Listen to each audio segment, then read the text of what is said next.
It is so wonderful to be back and see so many loved ones and familiar faces here. A lot's happened over the last year. We'll talk about that on the panel.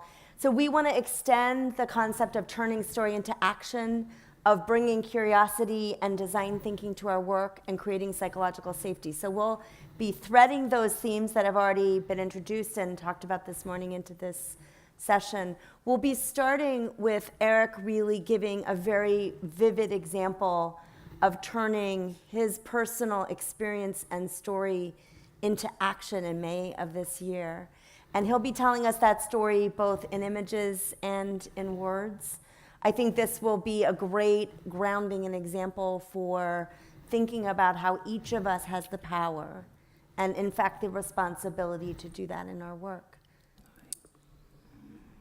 Let's go ahead. Can I get my slides, please? Sure. There we go. Okay, go ahead.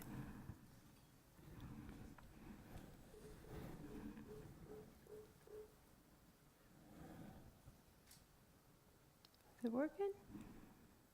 I'm sorry, it's frozen. Please bear with me.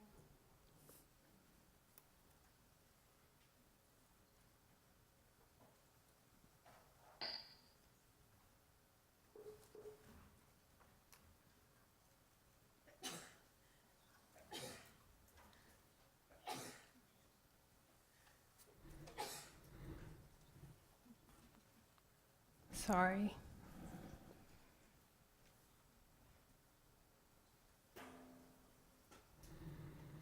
And say take the cable out and just play without it. It's frozen, Toni. Oh. All right, Claudia, if you want to start, and then we can come back to him. Absolutely. You want to just give me a heads up verbally when Okay. you're ready. This is just part of it, right? Yeah, Sometimes we have little experiments. Sometimes they work, sometimes they don't. So I'll share a little personal journey telling of this year because I think it, for me, is framing how I'm thinking about weaving together these stories. Like these two ladies here, Emily and Lauren, I myself was part of the last administration, worked first at HHS, then at the White House. And we would often say our role, at least in the team I worked in, was often to create a psychologically safe place to challenge and create change and really use our own brand and our own platform, which was the White House, to do that work. And I've been thinking a lot about what it looks like when you no longer have a hierarchical leader who's creating that space. What are our opportunities to create that for ourselves when we don't have folks in positions of power doing that for us? I know, so I would like to ask Emily and Lauren, who've gone through a similar experience probably in their own lives, to share any insights. What would you say is the way we have to shift our strategies when we have to create that space for ourselves? Maybe we'll start with Lauren. Sure.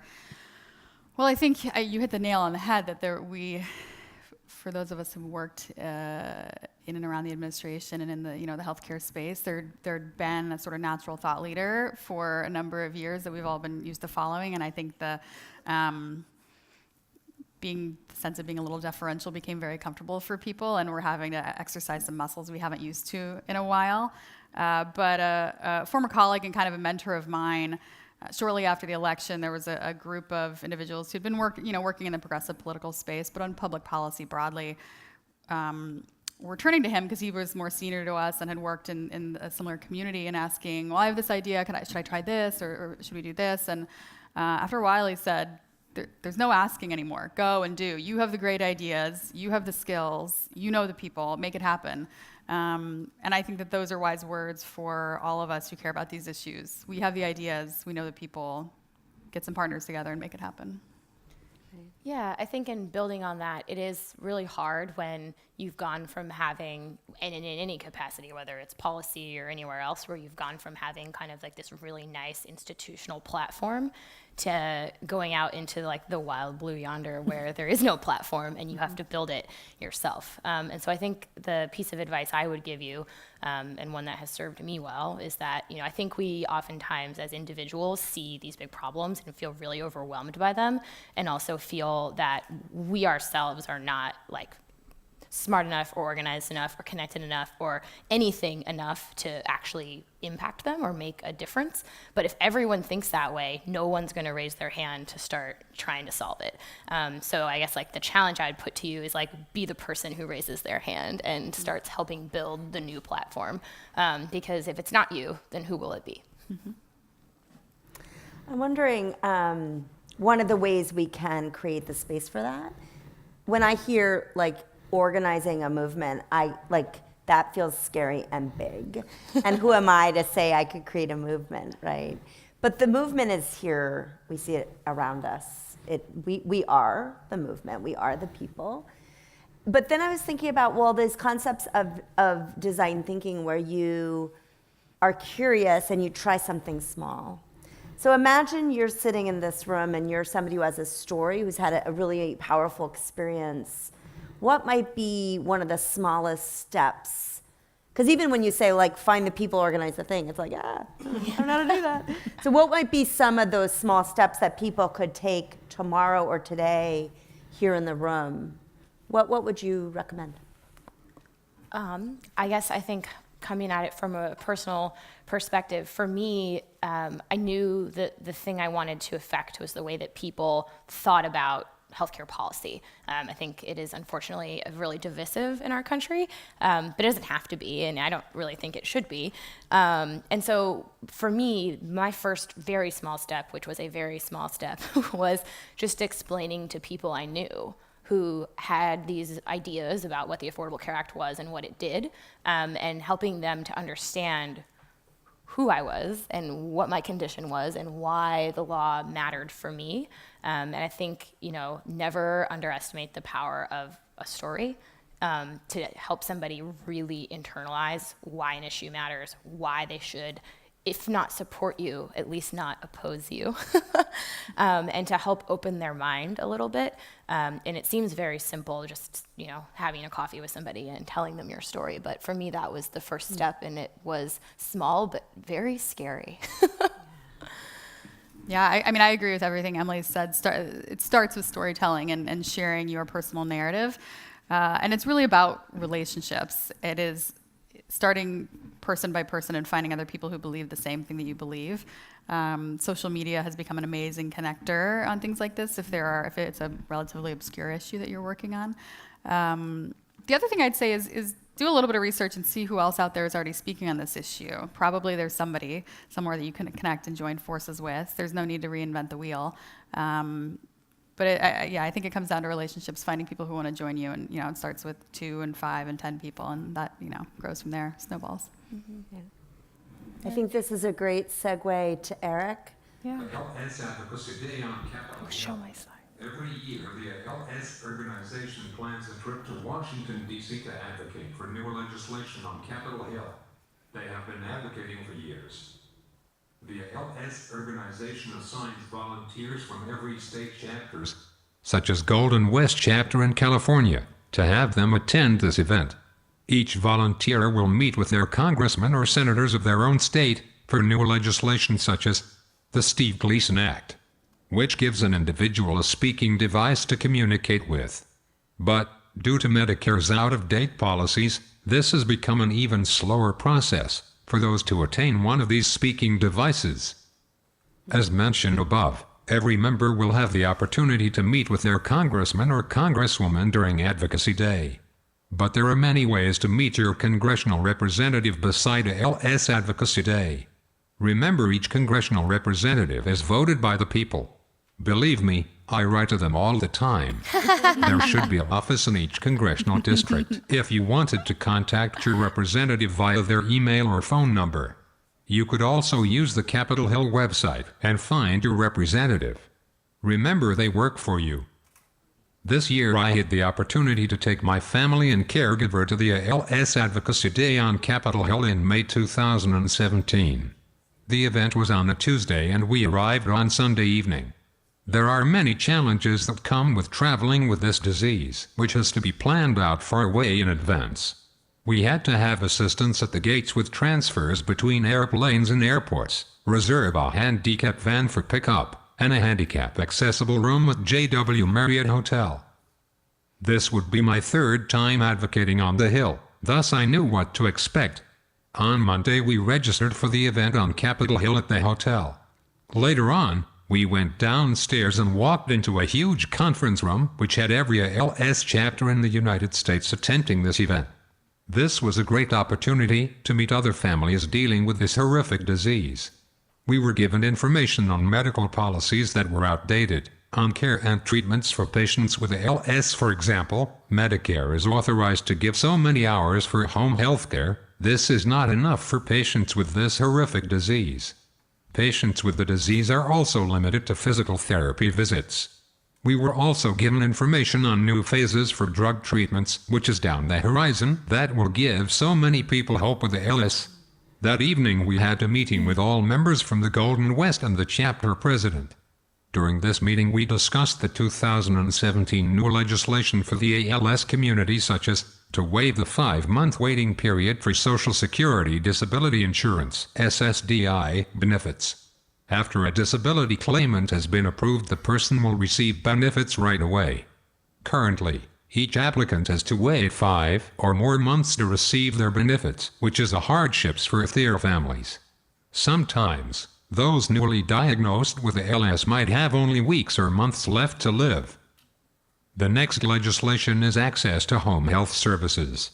This includes, but is not limited to, educating and advocating with new policymakers to ensure that any barriers to appropriate access to care are reduced or removed.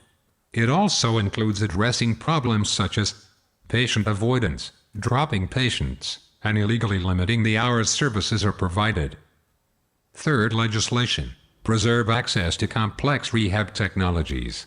To preserve access to power wheelchair accessories such as custom head support, seating system, mounting hardware, adjustable leg rest, and specialty hand controls. As the disease progresses, the wheelchair will adapt to the ALS patients. In the past 2 years I have grown into my chair, which I'm very fortunate. The fourth legislation, provide $10 million to National ALS Registry at Centers of Disease Control and Prevention. The registry currently is identifying the number of cases of ALS in the U.S., collecting data that may help us learn more about what causes the disease and how it can be prevented, treated, and ultimately cured.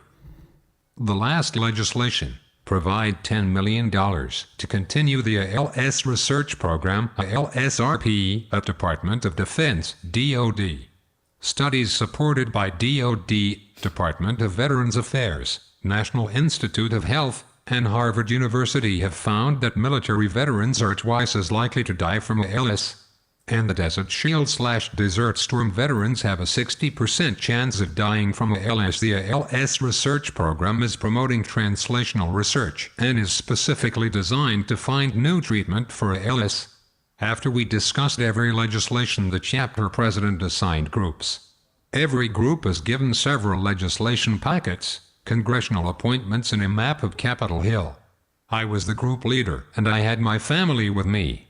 We were assigned 9 congressional offices for ALS for Advocacy Day. The next morning we put on our Sunday's best and headed to Capitol Hill. There were so many buildings and offices on Capitol Hill. When I first started going to ALS Advocacy Day in Washington, D.C., and speaking to congressional representative, I didn't know that I would be speaking to a 21 or 22-year-old intern. But I realized that during my time at the White House there were also many interns that were very intelligent and sharp. They were in the top 10% of their class, and you would get a few that had a deer in the headlight look, but that was gone within seconds. My family and I walked into our first meeting with the Northern California Congressional District and talked to the senior intern and explained who we were. We asked him if we could speak to the congressman, but the intern stated, "He was at a meeting, but you can meet with me." The intern took us to the congressman's office and we gave him a legislation packet. Then we explained every legislation and how important it is to pass this legislation. Also, we mentioned how this disease has affected our lives, especially my children. Having a face for this disease can hit home, and that's what we wanted. After we met with all congressional representatives, Congressman Jim Acosta, who I known for a while, wanted to meet with us. We went to his office, and he welcomed us with open arms. We sat down and discussed new legislation and how my family is coping with this horrific disease. He held my hand as to pray for me while we were watching my video, which was produced by Paul Shepard for the Medicine X Symposium in 2015. That was our last office visit, and we headed back to the JW Marriott. Every time I attended a LS Advocacy Day in Washington, D.C., I learned something new. And having the opportunity to represent my state has been remarkable. The most important part of Advocacy Day is representing and fighting for those who can't speak and those who can't walk. Just remember, if there is a will, there is a way. It just takes those of us with a LS a little longer to achieve our goals, but it can be done. Thank you so much, Eric, for sharing your story. I'd like to point something out here. The Congress and the president are a big part of action for the changes we want. But having worked in HHS, I'm here to tell you that there are decisions made every single day that have to do with regulatory direction, that have to do with budgets. And often 90% of our attention focuses on Congress, when I would argue 90% of the, except for some really big decisions, of the actual impact of how things get implemented happen at the agency level. Those agency leaders are desperate to hear stories. And if you can identify a specific policy that is being shaped, which isn't really that hard to do, if you can comment on that, on a regulation, or meet, if you know what the budget cycle is, meet at the time when you know budget proposals are being developed. If you can align yourself with an advocacy organization and ask to come tell your story and specifically recommend a concrete action that could be taken in the spirit of that policy, you can often have an outsized impact. So and it takes work, which is why I recommend finding an organization that's already reaching out to those organizations. They'll know who to talk with. Shape your story around a specific action. So if it's just a story, it's hard sometimes for a policymaker to know how to translate that into something specific. If it takes your story and says, and therefore, in meaningful use, which is what I worked on, we need patients to access their own data. It has to be an API. You can't make that behind a firewall, right? That gets so specific and so real for those policymakers. There are often opportunities to sit on federal advisory committees. I am telling you, as somebody who put those together, you get really tired of hearing from the same people. So there are so many opportunities to have voice beyond Congress, which is a very important place to have voice, and to really impact and change the way policy is made. I'm wondering if any other of our panelists have examples of those kinds of discrete and important decisions that get made and how your story can translate into change at that level. I don't know if I have an example, but it's 100% accurate. I mean, some of the most impactful decisions are made in very nondescript, unglamorous ways, right? The halls of HHS that we've all walked are, it's not like the halls of Congress or the White House. They're much more bureaucratic. Much more bureaucratic. But they hear from real people so much less often, I think. Yeah, I think to Claudia's point, the ability to thread those two things together, the why and the who you are, and then the kind of like pathos-driven side of the conversation, which helps people like emotionally understand and invest in the issue you're trying to get them to work on, and being able to really clearly connect that to an actionable thing that not only is kind of a well-vetted idea that you think they'll be receptive to, but also something that like falls within the domain of things they can actually do unilaterally on their own. I think a really good example of this from when I was working at HHS during a time when Secretary Burwell was working to stand up a big initiative to combat the opioid epidemic. I think everyone has seen in their communities how terrible this issue has been for our country as public health crisis. And it was, seeing these families who are coping with this issue over and over as she was going out into the community and talking with folks. And I think this was also true of members of Congress as people were coming in to discuss with them. I think it was a big part of why that has gained so much traction, and there is now, it's one of the few, I think, major issues that was an initiative of the last administration that is still an initiative of the current administration. And I think that is a strong example as to how using that personal story, whether it's you or someone in your family, and connecting it to a concrete action in a way that is open and accessible to the person you're talking to can really make a difference. I'd like to open up to all of you with an ask. And do we have mics? Yes, mics, okay. Do we have one mic or two? One and two, great. Okay, so here's the ask. An example of when you use your story to create a change. And it could be a policy change, or it could be a change in somebody's perspective. I'm thinking about the conversation I had this morning with Erin over coffee about her latest interaction with her son's clinician. Keep it short just so we have a chance to hear from multiple people, and we'll circle back to the panel after that. Maybe think of it as like a minute, but I'd love to hear from you guys, are experts in this process. Where was an example where you used your personal story to create a change, and describe that? So if we could raise your hand if you have an example. Please don't be shy. Remember, psychological safety here. Or I'll call on you. I'll call on Hugo if I don't hear from anybody else.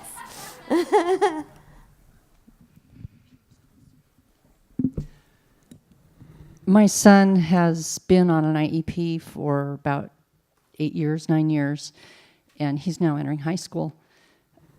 I had a fair amount of experience in his school district as a parent advocating for him and working on the IEP. And after 9 years, it was apparent that he had not been meeting his goals almost every year. And I felt that he needed just a little more help in all of his general ed classes. He would have one class that was special ed, and all his other classes were general ed, where he was treated like any other student. And this is typical of every kid who's high functioning, who's on an IEP in probably every state, certainly I think in California. So I went to the principal and I lobbied for the school to, as part of their 3-year goals, to adopt a goal that would raise the achievement gap for special ed kids in that school, in his junior high. And she, at the meeting where they were deciding their goals, she turned me down because she said all the changes that are going to come through special ed have to come through the district. Sorry. I was upset by that, so I got a little worked up, and I sent an email to all of the board members at the school district and said, who would like to talk with me about this issue? And I found 2 who were sympathetic and met with them. One of them I met with right after my meeting with the principal. And this board member was very sympathetic. I met with him and I told my story and gave him my point of view and went away. 2 months later, I learned that the superintendent of schools had required all of the elementary schools in the district to adopt a goal to lower the achievement gap so that the special ed kids, instead of achieving at the, say, 27% level, could get closer to the 89% level of the general ed students by getting whatever assistance they needed in their general ed classrooms. He also requested that the junior high schools line up on that. So I was very pleased to find, after a couple of months, that this had actually trickled through the school district. Thank you so much for sharing. What a great example. And also, not giving up, right? Mm-hmm. The power of not giving up, we've all seen that, and that's a big part of design thinking too, is like you try something, it doesn't work, you try something else, maybe that works. Let's have another story. If you don't mind keeping it short, just so we have time to hear from others. How about right here? Yes. I can keep it short. I talk fast. My name is Andrea Wilson. I just want to say real quickly, it's nice to be at a conference where people wear color. It's awesome. And I actually was going to add, before you said the story element, that if you are a patient advocate, it's a great opportunity. The NCI has steering committees and task forces, and they usually have 2 to 3 patient advocate positions that serve for 2 to 3 years, and they desperately need you. And I serve on the hepatobiliary task force, and the researchers are in such a bubble. So check into that and just come up to me if you want more information. But the opportunity came about because I am the president and founder of Blue Fairy, the Adrienne Wilson Liver Cancer Association, and I started that organization after losing my sister Adrienne, whom I raised from the time she was 8 until she passed away at age 15 from stage 4 liver cancer. Was that fast? Yeah. Awesome. All right. All right, another story here about turning your story into change. Yes. Can we have a mic up here at the front row?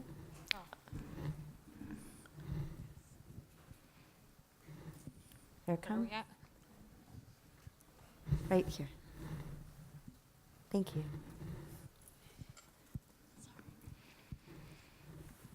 Hi, my name is Jessica Malore. I am a heart transplant recipient of 18 years, and I frequently share my story both as a speaker, but also I used to work for an organ procurement organization and would give a lot of presentations, in various public forums.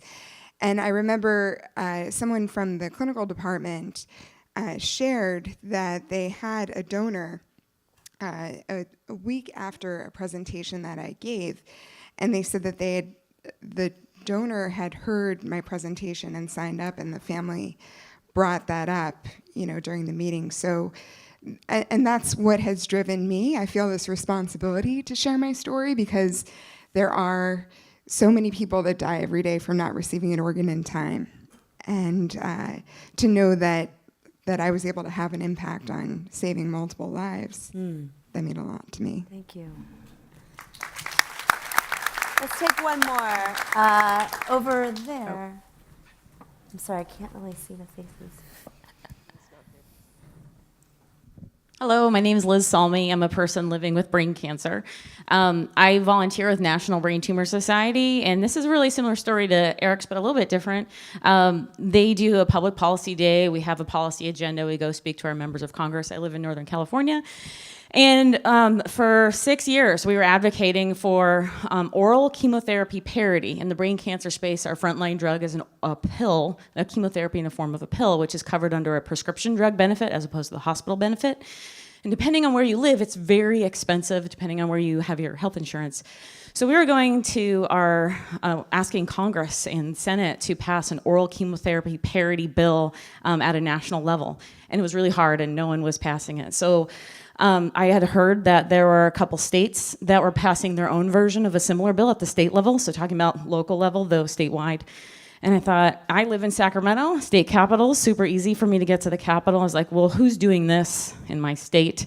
It wasn't National Brain Tumor Society. It was actually a breast cancer organization, a leukemia, lymphoma organization. So I thought, well, I'm a brain cancer person, but I believe in the same thing. So I got to testify in front of the state Senate and on the health panel about like what this means to me. And I was one of many voices saying I would like oral chemotherapy parity in my state. This should be the way it is. Chemotherapy is chemotherapy, whether you're taking it in a pill or through an IV, and we shouldn't have to pay extra. So I testified in that, and California is now one of like the 23rd state in the nation to have oral chemotherapy parity. So we got to win. Woo! So I think we've all experienced, unfortunately, a period, extended period, but especially in the last year, where it feels like the tone and the spirit, the environment we're in can feel very toxic. And yet we've heard over and over again stories where somebody's personal experience and their relationship but also the optimism that Nick talked about, can create space for possibility even in a environment that often feels not very open to that. And that we all know we need to maintain that sense of possibility and optimism. We can't let what's going on affect our ability to make change.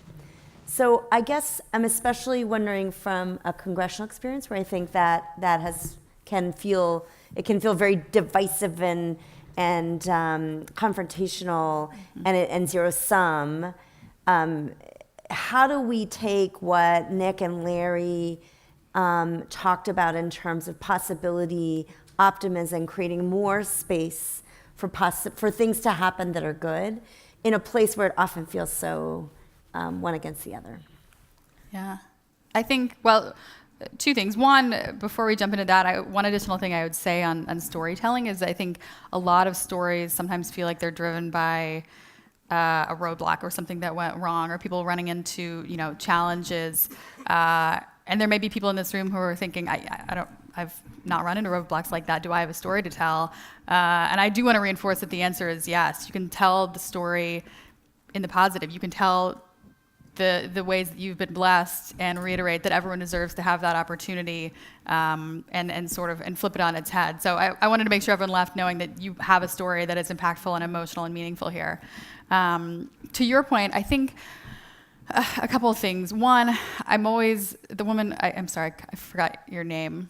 Liz's story, I think, is a great one because there are so many issues out there that are dramatic and meaningful and impact lives, but that are sort of in the minutia of policy and aren't necessarily grabbing headlines and don't have PACs funded on either side of the issue. And really the barrier that you're up against is ignorance. The policymakers don't know that this is an issue.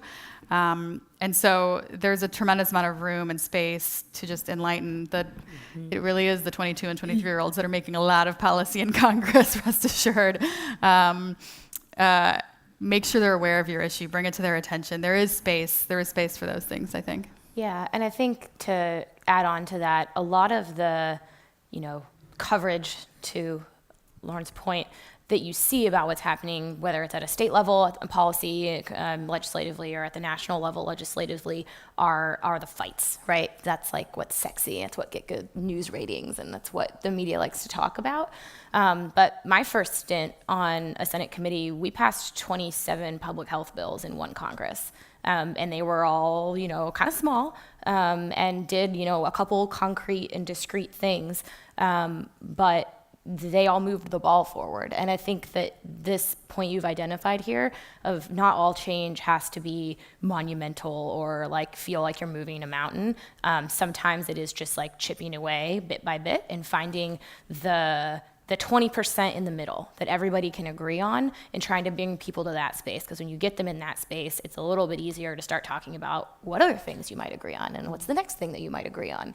Which is not to say you won't run into roadblocks, you definitely will. But it makes it, I think, a lot easier when you start with something that's a little bit smaller. The other piece of advice I would give, I think, is trying to find somebody who's in a position of power, whether that's a state legislator or somebody who knows the right networks or is already involved in these stuff, to be your champion. Who is somebody that can be at the table and be in the room advocating for the thing that you are pushing for? This is a really general strategy when you're trying to get something through Congress that I think would apply across the board to a lot of different arenas.